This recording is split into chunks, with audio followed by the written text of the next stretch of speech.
well invested.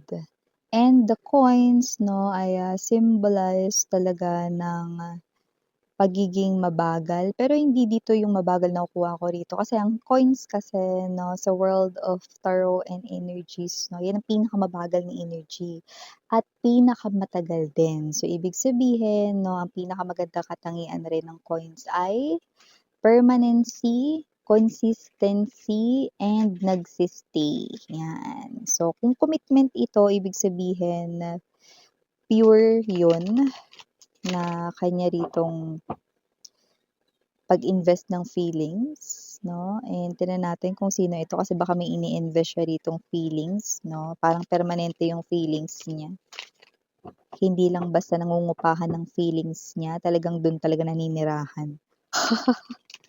Permanent address ng feelings niya talaga yun, yun 'no. Kung like let's say, kung ang heart niya ay isang bahay 'no, ang permanent doon na nakatira ay ikaw, yun, 'di ba? Hindi ka lang basta nangungupahan kundi permanente kang residing doon. So, let us see who is this person right in here and ano naman yung, specific situation dito.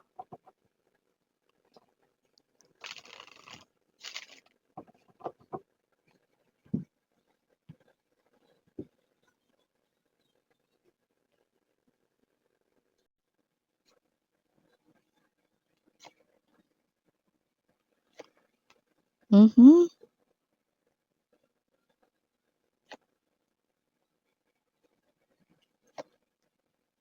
hala ka. Hmm. Huwag kayong mag-alala, wala kayong kasalanan dito, Hmm. Kasalanan niyo lang siguro rito yung maging maganda or maging gwapo, ayan, Okay, you could be seeing a lot of number 7 or number 4s. By the way, spiritual number 7 here ay something to do with manifesting here, love, marriage. But this person right in here ko siya nakita nito, no? 7 and 4 means the spiritual numbers ay nakikita ka niya bilang someone na gusto niya rito pakasalan makasama at ikaw yung gusto niya rito, no, na makatuluyan talaga. Pero kasi mayroon ako nakikita rito na sitwasyon na parang komplikado. Yeah, look at that. See, we have the devil here, King of Swords, okay? Actually, tatlo kayo rito, mare. Or pare, na parang tatlo rin diyan, miss yan. Wala naman akong third party or whatsoever yan, no? Wala naman. Actually, kaya kayo tatlo dito. Kasi ikaw, pwedeng meron ka ritong boyfriend, girlfriend, or may asawa ka na. Or baka meron kang nagugustuhang iba. Tapos, hindi pa kayo officialing kayo nun, pero mutual yung feelings. Alam mo yon? Ibig sabihin, pares kayo na nararamdaman ng tao na yun. Pero may isa pang nakatingin sa'yo. You know? Kung sino man 'tong energy na 'to, nakikita ko dito matagal ka na niyang minamahal. Ayan, oh, Knight of Pentacles energy, matagal ka na niyang minamahal at nasa tabi-tabi lang siya. Eh, so kung sino man 'tong energy na 'to, na this person right in here na oh, I'm hearing that song. Kung di ako nagkakamali 'no, okey kantahin ni JR. Kung mahal mo siya ay pipilitin kong di mo makita na di ko kaya. You know? Muntik na hindi kayanin 'no, muntik na ako maubo. Muntik na sumabit yung plema ko, yun 'no, mga babes 'no, okey, pasintabi sa mga kumakain, okey. So so yun yung nakita ko dito 'no, naku, willing siya magpaka-martir dito 'no, Alam mo yun yung, isa sa pinakamasakit na kanta 'no, ni JR 'di ba, yung, um, hindi ko nakalimutan ko yung title nun, eh, 'no, hindi ko maalala yung title, okey. Pero yun yun 'no, yung narinig natin, okey. Toroy, kung sino man 'tong energy na 'to handa siya magpaka-martir dito 'no, yung iba kung malaya lang kayo ngayon, taray kanta ni Chris Lawrence yun tsaka hindi niyo ba alam na magkaibigan yun si JR tsaka si Chris Lawrence yan 'no. Tapos nabanggit pa natin rito yung kanta ni Chris Lawrence 'no, okey, Kung Malaya. lang ako, ayan 'no. Pero ang gusto niya rito maging malaya ka kasi ikaw yung nakikita ko rito na meron ka ritong ka-in relationship na tapos gusto niya siya yung piliin mo 'no. O kaya naman kasi marami rito yung wala pa kayong ka-in relationship pero may mga gusto kayo, may mga inaabangan kayo. May mga inaabangan kayo na magkagusto sa inyo 'no. Parang yung iba rito konting kembot na lang, "Miss yan, malapit na maging kami ng taong gusto ko," 'no, yan. So hindi ko nakikitang ginugulo nitong person na ito 'no, iba sa inyo kaibigan niyo yan lumalabas dito 'no. Hindi ko naman siya nakikitang nanggugulo 'no, pero hindi niyo alam kung gaano kagulong-gulo na rito yung isipan niya rito ng dahil sa inyong puso niya. Nahihirapan, sabi ko sa inyo, eh. Kayo kasi, 'di ba? Yung nakikita natin dito.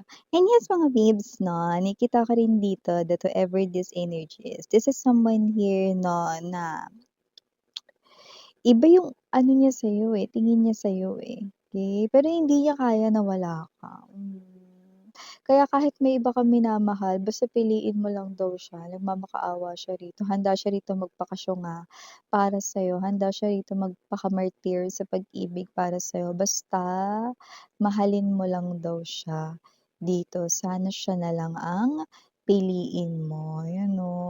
Miss yan kahit may ka-in relationship na ako, mare. Gano'n kalakas ang tama niya sa'yo. Lakas tama, siya ay nawawala. Sa mga ganitong pagkakataon bagay na bagay yung boses ko sa ganyan, eh. Ano, so kasi naman 'to kasi naman 'tong energy na nakikita natin dito that this person right in here can't stop thinking about you, can't really get out, ikaw sa kanyang head, sa kanyang mind right in here with the Four of Cups.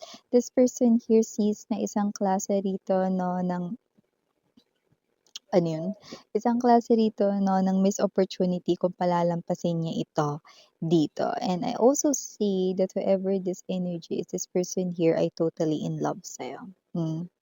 And nakikita ko rin na sa kanyang energy, okay, itong tao na 'to 'no ay malinaw na nagpe-pray siya rito 'no, na sana ay makita mo siya, mag-iba yung tingin mo sa kanya 'no. Kung katrabaho mo lang siya, okey, gusto niya magbago yun, gusto niya mag-evolve yun into something way deeper like love connection and kung friend, kanya ayaw niya maging friends lang kayo, gusto niya more than friends, okey.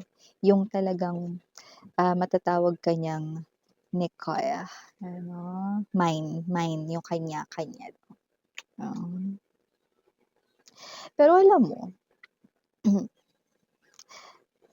hindi ko naman masabi na hindi totoo yung love niya for you, okey? It's just that this person here loves you so much that he or she wants you so badly 'no, even though you hate it 'no, na ipilit yung sarili mo sa taong hindi mo naman mahal. Kasi dito nakikita ko na hindi mo siya mahal, eh. Para sa'yo, isa lang siyang kaibigan, isa lang siya rito 'no na, katrabaho 'no, nakakausap mo lang, yun lang. Pero yung sabihin natin na gusto mo talaga na magkaroon kayo rito 'no ng koneksyon na maging kayo talaga, it looks like para sa'yo, naku hindi ko talaga kaya miss yan. Sa paningin ko, friend ko lang talaga siya, hindi ko siya ma-imagine na niyayakap as the man or the woman I love or hindi ko rin i-imagine na kaya ko siyang halikan, miss yan. Kasi para sa akin isa lang siyang kaibigan, isang mabuting kaibigan na ayaw ko rin naman na mawala sa akin kahit na may mga iba pa akong mga friends. Yeah, because kung sino yung mga nahagip ko rito mga kumare ko at, mga kumpare ko diyan, LGBTQs of course welcome din kayo mga mahal 'no, wala tayong gender dito. Ibig sabihin may iba kayong nagugustuhan, pero meron ditong baliw na baliw sa inyo. Sobrang, um, alam mo yung obsession yung feeling niya rito 'no. This person here do not want to lose you, pero hindi rin naman siya rito or hindi ko siya nakikitang gagawa rito ng any crime na, ah what's this, makakasira sa inyong connection like hindi ka niya aagawin doon, 'no. This person here might be secretly praying na sana with the High Priestess energy, you ay magbago yung tingin sa kanya rito 'no. Yeah, because there's no one that this person here ay seeing other than you. Okay? So whatever that is, yeah, pwede natin sabihin this person here could be praying na, "O sige sana maghiwalay na lang po sila," 'no. It could be, okay, na gano'n. Pero yung siya yung gagawa like, he or she will put yung kanya rito 'no, na action sa kanyang mga kamay, hindi ko nakikitang gagawin niya yun. Okay, like definitely hands off. Pagdating sa mga ganyan, okay. But definitely this person here nasasabi niya ito, alam mo yung feeling na 'pag gustong-gusto mo yung tao ang sakit-sakit 'no, na parang tinitiis mo lang lahat with the Seven of Swords energy, pero hindi mo rito kayang dayain yung sarili mo 'no. Pero parang ang gusto niya lang kasi rito mga babes 'no, parang kahit hindi mo na siya mahalin, kahit may mahal kang iba, basta siya lang yung piliin mo. Oh, pero alam nating hindi puwede yun. Hindi yun makatarungan para sa inyong dalawa, 'di ba? Dahil una sa lahat ikaw hindi ka magiging masaya kapagka siya ang iyo ritong kasama dahil hindi mo siya mahal. At ngayon naman mga babes 'no, kahit naman sabihin natin dito 'no, na masaya siya dahil na siya ang pinili mo 'no, hindi pa rin yun makatarungan sa kanya kasi hindi mo kayang ibigay ang puso at damdamin mo para sa kanya. You can never teach your heart to love someone here if you really, do not love that person in the first place. Okay? Because everybody has a free will. Everybody can love anybody, diba, na gustong mahalin. Okay? But, yeah, yun yung nakagip natin dito. This is really a very complicated situation right in here. This person wants you so badly. In fact, this person here manifesting you. We have pala the 777 is spiritual number 777, angel number 777. Okay? This person here ay manifesting you. This person here, he or she cannot stop this whole thing. Like, sobrang nahulog na siya sa'yo. Paano pa siya rito makakaahon dito? Okay? Drowning in love na siya sa'yo rito, no? Kahit sarili niya, hindi niya rito, may angat, no? Una sa lahat, no, pwedeng hindi siya marunong mag-swimming. Importante ba yung miss yan? Oo, kasi kailangan niya lumangoy sa top para makahinga at humingi ng hangin, 'di ba? Eh, nandun na siya, sa bikini bottom 'no, dun sa tirahan nila SpongeBob. Sa kailaliman ng, dagat 'no, kung saan nakikita mo na yung mga corals, yung mga nandun ka na sa pinakailalim na. And 'pag hindi ka marunong mag-swimming, okay, in the world of, us, water is the very symbol of emotions. And this person here already at the bottom, okay, of these emotions. Hindi niya na kaya ritong umahon. Okay? Kailangan na rito ng rescue, no, ng mga divers or whatsoever, no. Okay, so I do see that this person here can't help himself or herself to come out from these emotions because this is already too strong, too intense na kahit siya nadadala. Pero alam natin ito ay hindi tama, no, at ikaw na walang kamalay-malay, yung nakikita ko rito, 'yan, okey. So ngayon, puwedeng alam mo rin 'yan kasi parang ito yung person na 'pag meron kang kailangan sa kanya na hindi siya tumatanggi, bibihira, eh. Parang bilang lang sa daliri ng kamay mo, isa, dalawa, yun lang. Kasi puwedeng kunwari may importante siyang, lakad kung nagpapasama ka or baka may importante siyang paggagamitan ng pera kaya baka hindi kayo napareham, like isa o dalawa lang. Baka nga yung iba wala pa, eh. Kasi parang lagi niya ritong, kini-keep yung kanyang self available if you need help, if you want to, ah, tell something sa kanya, palagi siyang naka-response or nagre-respond siya sa'yo, okey? Parang alam mo yung energy na 'pag tinawagan mo yung mga emergency calls, ang bilis nito, eh, siya yung pinakaunang sumasagot. Kunwari kung nag-send ka sa GC ninyo ng ganito, ganyan 'no, sumasagot siya, nagpi-PM siya sa'yo. Actually, ano siya, eh, hindi siya yung madaldal, hindi siya yung talkative. Ta's kunwari like let's say kung friend mo 'yan or katrabaho mo 'yan, kunwari dun ka humingi ng favor sa group chat ninyo kung saan nandun din lahat ng other friends or nandun din lahat ng mga ano 'to, ng mga What's this? Mga katrabaho ninyo kung katrabaho mo naman ito, 'no? Kunwari dun ka humingi. Hindi siya dun magre-reply sa GC, pero dun siya magre-reply sa PM or DM, direct message, personal message, 'no, via chat, via online din, yan. Okey. So, gano'n ko siya nakikita.